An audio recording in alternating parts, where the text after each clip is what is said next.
वो जा रही है तुमसे दूर, पर तुम्हारे लिए उसके पास कहने को कुछ भी नहीं है, कुछ भी नहीं है।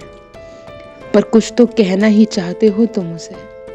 तुम बिल्कुल याद नहीं करोगे उसे, तुम बिल्कुल याद नहीं करोगे उसे अपने ख्यालों में भी, नहीं करोगे उसकी बात अपनी बातों के बीच में, नहीं याद करोगे उसका मुस्कुराना भी, उसका खुद से ही बातें करना भी।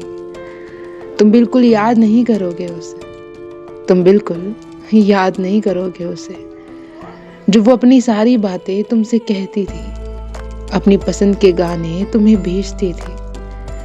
तुम उसके साथ कैसे मजाक करते थे और वो तुम्हारे मजाक पर कैसे सीरियस हो जाती थी।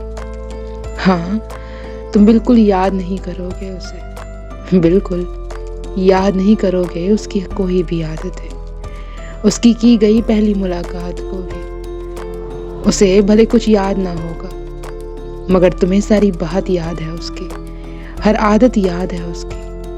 हाँ, तुम यही नहीं याद करोगे उसे, तुम नहीं याद करोगे उसे। उसका अचानक तुम्हें मैसेज करना, अपने बालों को खुला रखना, उसका तुम्हें देखकर हल्का सा मुस्कुरा देना, तुम नहीं याद करोगे उसे, नहीं याद करोगे उसे। उसका तुमसे मुलाकात करना, अपनी तकलीफ़ों को, अपनी खुशियों को तुम्हारे साथ बांटना, उसकी ज़ुबान से तुम्हारा नाम लेना, तुम नहीं याद करोगे ये सब, तुम नहीं याद करोगे ये सब। उसका मिलना जुलना, उसकी बातें करना, उसकी बात बात पर तुम थोड़ा सा मुस्कुरा देना, कुछ याद नहीं करोगे तुम। उसका रूठना मनाना, नहीं याद करोगे तुम, नहीं याद करोगे तुम उसे।